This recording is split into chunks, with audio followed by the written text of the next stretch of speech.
ایک فرشتے ہیں، انسان ہیں اور حیوانات ہیں۔ فرشتوں کے اندر اللہ تعالیٰ نے شعور رکھا ہے پر نفسانی خواہشات نہیں رکھی، اور جانوروں کے اندر نفسانی خواہشات رکھی ہیں پر عقل اور شعور نہیں رکھا۔ انسان کے اندر اللہ کریم نے خواہشات بھی رکھی ہیں اور شعور بھی رکھا ہے۔ اگر انسان جانوروں کی طرح عقل اور شعور سے کام نہ لے اور نفسانی خواہشات کے پیچھے بھاگے تو جانوروں سے بدتر ہو جاتا ہے،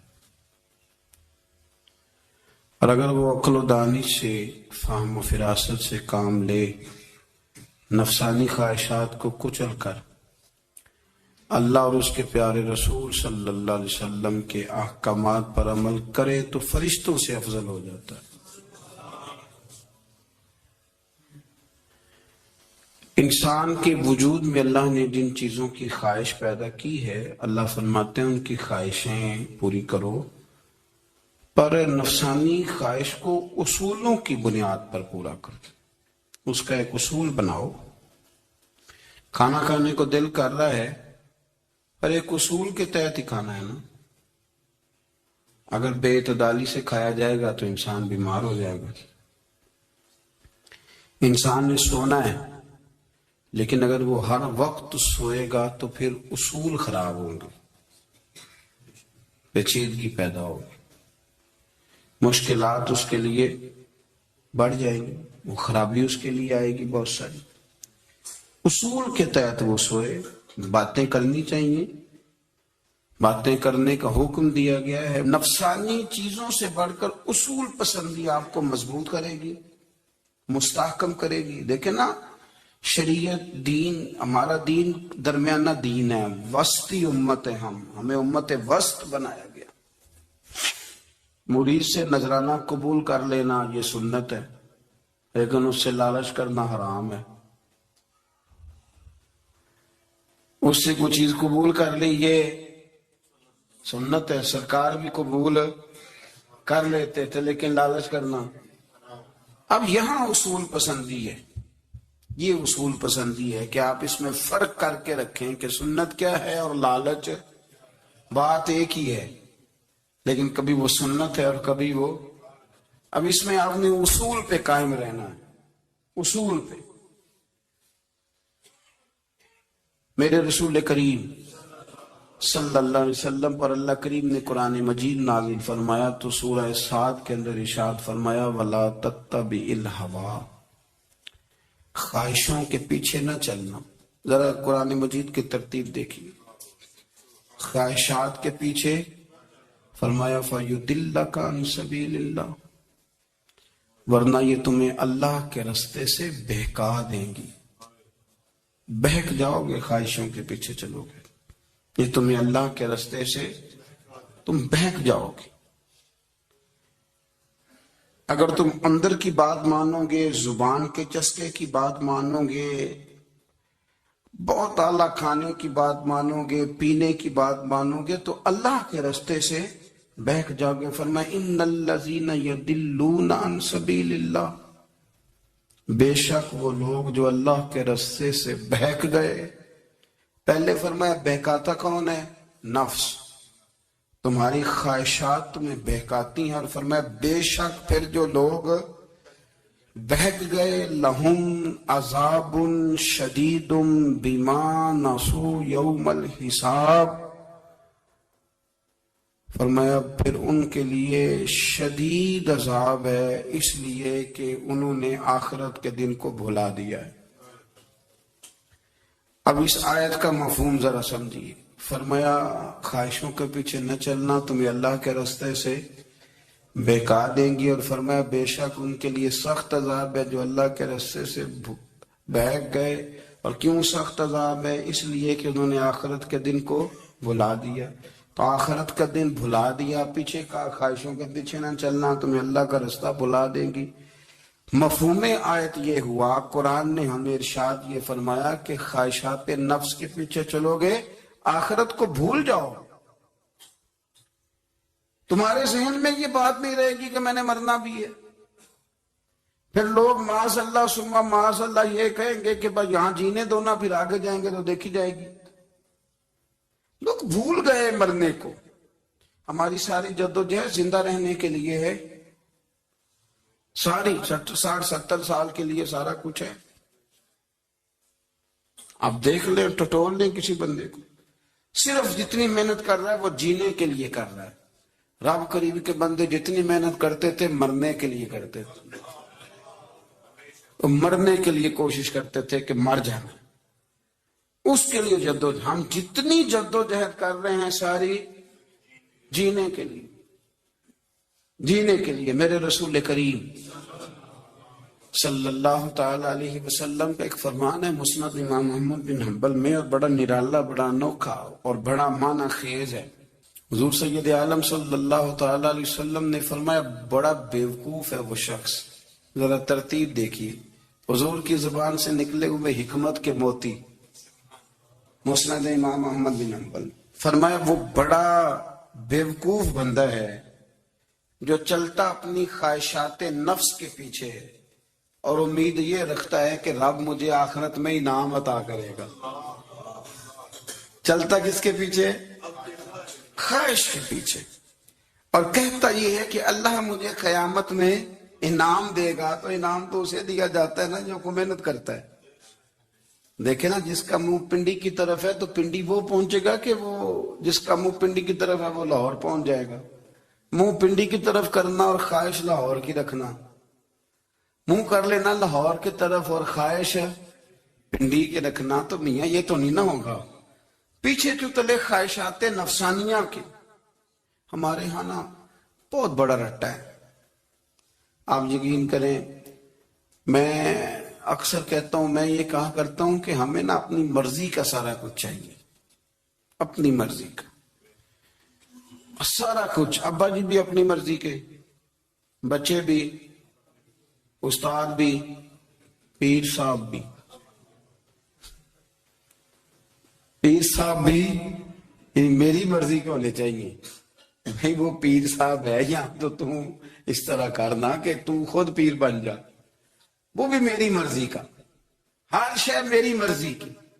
بلکہ قرآن مجید کے 13ویں پارے میں تو رب فرماتا لوگوں نے نفس کی خواہش کو خدا بنا لیا. نفس کی خواہش کو خدا بنا لیا، اس کے پیچھے بھاگتے ہیں. اپنی خواہشات تھوڑی تھوڑی کم کریں، زندگی میں تھوڑی کم کریں. پرانے کپڑوں پہ بھی ایک سیزن نکال کے دیکھیں.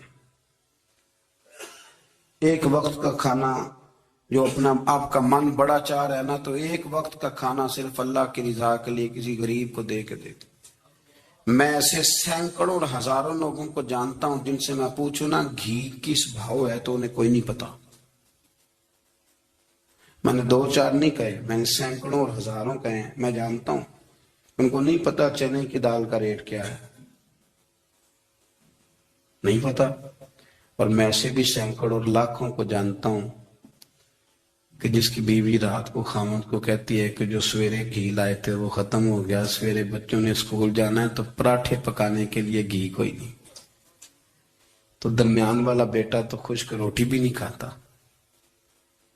دیکھو نا، ہم سیاست کی بات کر رہے ہیں، فلانے کا فیصلہ ٹھیک ہے کہ نہیں، اور ایک ہمارے محلے میں وہ گھر بھی ہے جو سویرے یہ ڈسکس کر رہے ہیں کہ بچوں کے لیے گھی نہیں ہے، انہوں نے اسکول. یہ سارے تبصرے، یہ ساری باتیں، یہ لمبے چوڑے، یہ تو پیٹ بھر کے روٹی کھانے کے مسئلے. اگر بھوک شدید لگی ہو تو پھر بات یاد نہیں رہتی. نفسیانی خواہشات کا حال یہ ہے کہ جو نیا موبائل کا نیا ماڈل آتا ہے وہ مارکیٹ میں شارٹ ہو جاتا ہے. ہیں ہم غریب لوگ. نیا ماڈل جو آتا ہے نا موبائل کا، وہ ہمارے یہاں مارکیٹوں میں ملتا نیا، یعنی پرانا ملے گا آپ کو، استعمال شدہ نیا. یہ وہ غریب ملک ہے جس کے اندر تھر میں لوگوں کو پانی نہیں مل رہا. اور میرے نفس کی خواہش یہ ہے کہ کہیں مجھ سے پہلے، میں نے اپنے کانوں سے سنی ہے بیویاں کپڑے خریدتی کپڑے کی دکانوں پہ، کہتے چھاڑ ڈائے تو ڈیزائن بڑے لوگاں پا لیا ہے. وہ دے جو بھی کسی نے، جو میرج ہال زیادہ مہنگا بنتا ہے نا اس میں رش زیادہ ہے. سستے میرج ہالوں کے اندر رش، جائیں جا کے تجزیہ کر لیں. میں آپ کو نتیجہ نکال کے دے رہا ہوں. وہ بھائی کدھر ہے وہ غریبی، کدھر ہیں وہ غریب لوگ؟ وہ تو پتہ نہیں بیچارے کہاں سو گئے، کونوں میں لگ گئے، وہ تو سانس بھی نہیں لیتے. ہماری خواہشات نفسانیاں اتنی بڑھ گئی ہیں، اتنی بڑھ گئی ہیں. دنیا کے اندر جو گناہ ہو رہے ہیں یہ روزی روٹی کے لیے نہیں ہو رہے. روزی روٹی تو اللہ دیتا ہے. جو لوگ جسم فروشی کر رہے ہیں، یہ جو لوگوں کی تجارت کر رہے ہیں، دھندے ہو رہے ہیں، تو روزی روٹی کے لیے نہیں، نفسانی خواہشات کے لیے. یہ کاروں اور بنگلوں کے لیے سارا کچھ ہو رہا ہے، یہ جائیدادوں کے لیے ہو رہا ہے، یہ نیا پٹرول پمپ لگانے کے لیے کوشش ہو رہی ہے.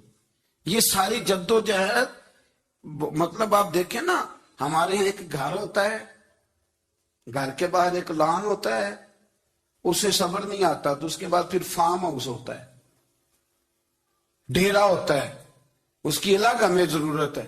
نہ اتنے پیر نہ دنیا کے اندر آپ پساریں کہ دنیا سے جانے لگیں تو یارو کٹھے ہی نہ کر پائیں.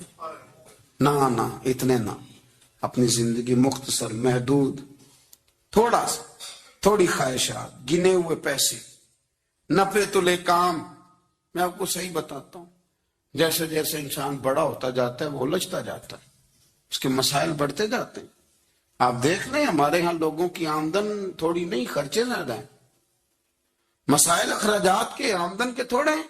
میرے رسول کریم صلی اللہ تعالی وسلم کے قربان جاؤں، مدینے والے حبیب نے کمال کر کے ہمیں دکھایا. حضور سید عالم علیہ السلام نے فرمایا میں تو بھوک لگنے پہ روٹی کھاتا ہوں، میں تو بھوک پوری لگ جائے تو کھاتا ہوں. اور فرمایا پوری بھوک مٹتی نہیں تو میں ہاتھ کھینچ بھی لیتا ہوں، میں شکم سیری نہیں کرتا. بھوک ہم تو ٹائم دے کے روٹی کھاتے ہیں. یہ نہیں کہتے بھوک لگی، کہتے 7 بج گئے، ناشتے کا ٹائم ہو گیا، اب 2 بج گئے، اب دوپہر کے کھانے کا یعنی ٹائم ہو جاتا ہے، بھوک لگے نہ لگے. اب مغرب ہو گئی تو شام کے کھانے کا. اپنی خواہشات کو سمیٹو ورنہ یہ غلام بنا لے گی. میں آپ کو صحیح بتاتا، بچپن میں، جوانی میں جن لوگوں نے خواہشوں کو نہیں نا سمیٹا، میں کچھ ایسے لوگوں کو جانتا ہوں بڑھاپا آ گیا ہے، اب وہ چاہتے ہیں کہ ہم وہ غلطی چھوڑ دیں، پر وہ رچ بس گئی ہے. ان کے بچے انہیں کہتے ہیں ابا بس کر، لوگ شکایتیں کرتے ہیں. لیکن چونکہ جوانی میں کنٹرول نہیں کیا تو بڑھاپے میں کیسے ہوگا؟ ہماری خواہشات ہمارے لیے مصیبت بن گئی ہیں. ہم کچھ ایسی بری عادتیں تھیں جن کے پیچھے لگ گئے تو تباہ ہو گئے. واپس آئیں. میرے رسول کریم سید عالم صلی اللہ علیہ وسلم کے غلاموں نے نا اپنی زندگی کو محدود کر کے رکھا. محدود. حضرت سلمان فارسی رضی اللہ تعالیٰ عنہ حضرت عمر سے ملنے آئے. جناب عمر کہنے لگے یار بڑا کام کا بندہ ملنے آیا ہے، کوئی مطلب کی بات ملے گی. جی کہنے والے بھی بڑے ہوتے ہیں نا، تو ان کا ویسے بھی حق نہیں بنتا کہ وہ جا کے بتائیں. کچھ ہوتے ہیں جو دوست ہوتے ہیں، جو بڑے ہوتے ہیں، وہ کئی دفعہ کچھ باتیں بتاتے ہیں، اصلاح کرتے ہیں، اس میں مزہ آتا ہے. حضرت عمر فاروق نے حضرت سلمان فارسی رضی اللہ تعالیٰ عنہ سے کہا یار بڑے دنوں کے بعد آئے ہو تو یہ تو بتاؤ میرے اندر کوئی غلطی تو نہیں؟ میں حکومت کر رہا ہوں، لوگ سارے عدل انصاف کی باتیں بتا رہے ہیں، میرے تقوی کی باتیں سنا رہے ہیں، کوئی غلطی؟ تو سلمان فارسی رضی اللہ تعالیٰ عنہ کہنے لگے بالکل غلطی ہے عمر، تمہارے اندر بڑی شدید ہے، مجھے بڑی ناپسند ہے، اور شدید قسم کی غلطی ہے، نہیں ہونی چاہیے تھی. حضرت عمر فرمانے لگے بولو. عرض کی مدی کیا پورے 22 لاکھ مربع میل میں سب جگہ غربت ختم ہو گئی ہے؟ حضرت عمر کہنے لگے نہیں. تو فرمانے لگے مجھے پتہ چلا ہے کہ جب تمہارے پاس دوپہر کا کھانا آتا ہے تو سالن کے ساتھ چٹنی بھی آتی ہے. یہ غلطی نہیں. تمہاری حکومت میں 22 لاکھ مربع میل، 24 لاکھ مربع میل سارے بندے پیٹ بھر کے روٹی کھانے لگے ہیں کہ نہیں؟ تو فرمانے لگے حضرت سلمان فارسی عمر پھر تو 2 سالن کھاتا ہے ایک وقت میں، اللہ سے ڈر نہیں آتا؟ تو جناب عمر فاروق رو پڑے. یہ بالکل جائز تھا. اس بات سے اگر کوئی منع کرتا ہے تو جائز نہیں دین میں. یہ بھی میں آپ کو بتا دوں، آپ کے پاس جائز پیدا 6 سالن کھائیں، میں کون منع کرنے والا, پر وہ عمر تھے نا, عمر کا منصب اور ہے. حضرت سلمان فارسی نے جب کہا تو عمر رو پڑے, کہنے لگے تو میرا سنگی ہے, میرے لیے دعا کر, میں اللہ کی بارگاہ میں توبہ کرتا ہوں, آج کے بعد یہ غلطی نہیں دہراؤں گا. اپنی خواہشات کو اتنا اصول پسندی کا نام نہیں, دور دور تک نام نہیں اصول پسندی کا. حضرت سیدنا بہلول دانا, بندہ سادہ تھا تو نام اس کا دانا تھا. آپ بیٹھے تھے تو ہارون رشید کا لشکر آنے لگا تو وہ ایک بندہ دوڑا آیا, کہنے لگا بابا رستے سے اٹھ جا, ہارون رشید آ رہا ہے. تو آپ فرمانے لگے تو غلام ہے نا, تو نے ڈیوٹی کر دی ہے نا, اطلاع دے دیا, میری مرضی اٹھوں چاہے نہ اٹھوں, تیری ڈیوٹی پوری ہو گئی, تو جا تیرا کام ہو گیا. کہنے لگا بادشاہ میں اس کے غلام ہوں, تو ناراض ہوگا, تو اٹھ جا. تو بادشاہ کہنے لگا تو اس کا غلام ہے تو وہ میرے غلام کا غلام ہے, اور اگر تجھے زیادہ دقت ہو تو اسے جا کے بتا دینا, بے شک میں کو ڈرتا نہیں اس سے. ہارون رشید کو جا کے بتایا کہ وہ سادہ سا بابا ہے, تو وہ کہتا ہے کہ ہارون رشید میرے غلام کا غلام ہے. تو ہارون رشید بھی ناراض ہوا, کہنے لگا پتہ کر لیتے. جا کے پوچھا یہ تم نے کیا کہا, غلام کے غلام. تو آپ فرمانے لگے بادشاہ سچ بتا, تو اپنے نفس کا غلام نہیں, تو نفسانی خواہشات کا بتا, تو غلام نہیں.